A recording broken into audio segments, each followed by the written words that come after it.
today we are going to learn about the different types of plant and their adaptation to the surroundings or their habitats. As you all can see, I am in the garden. आज मैं garden में हूँ और ये जो आपको सुंदर सा पेड़ दिखाई दे रहा है, दिस इज़ आर्केशिया पाम. ये आर्केशिया पाम है और आर्केशिया पाम बहुत सारी जगह पर कहीं पे भी लगाया जा सकता है क्योंकि इसके एडेप्टिव फीचर्स ही कुछ ऐसे हैं, जैसे कि इसकी ये स्ट्रॉन्ग बार्क, जैसे कि ये जो इसकी आउटर बार्क है वो बहुत ज़्यादा स्ट्रॉन्ग है और जो इसकी रूट्स है वो ग्राउंड लेवल से ऊपर है और रूट्स एकदम कोरस हैं. So now let's go to the next tree. जो हमारा नेक्स्ट प्लांट है that is Platycladus oriental. Platycladus oriental या आपने देखा होगा आपके घरों में भी हो सकता है, जिसको कि हम हिंदी में क्या मोरपंखी बोलते हैं, मोरपंखी. And platycladus oriental is a evergreen tree. ये हमेशा हरा भरा ही रहता है जैसा कि आपको ये दिखाई दे रहा है. तो अब मैं बार बार एक बात बोल रही हूँ कि adaptation, habitat. So what is adaptation? Adaptation है क्या? Adaptation is the adjustment of any human being, animals or plants to the surrounding. Adaptation कुछ ऐसे features, या तो वो animal हो या plants हो, वो कुछ ऐसे features adapt कर लेता है जिससे कि वो एक particular surrounding में रह सके.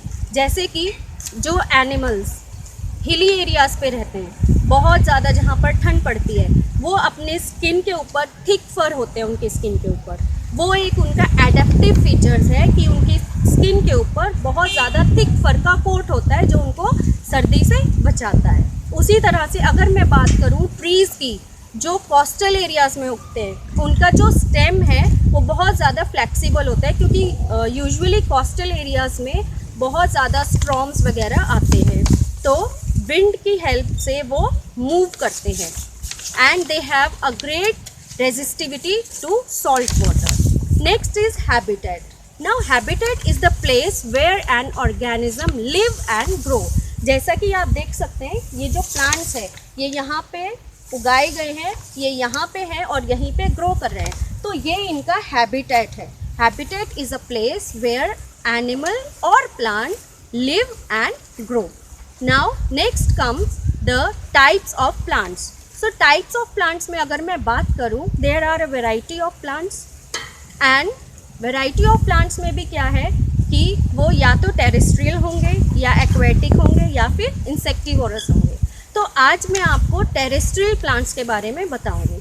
Terrestrial plants are those plants that live on land. Land that means terra. Terra means earth. Plants that live on earth या फिर plants that live on land. Basically इसमें हमारे पास क्या क्या आते हैं?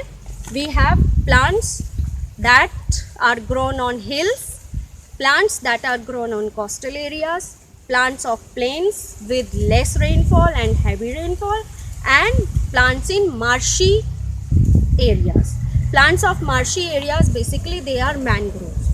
So now first of all we will talk about the plants which are grown on hills or mountains. They have thin and very thin and pointed leaves.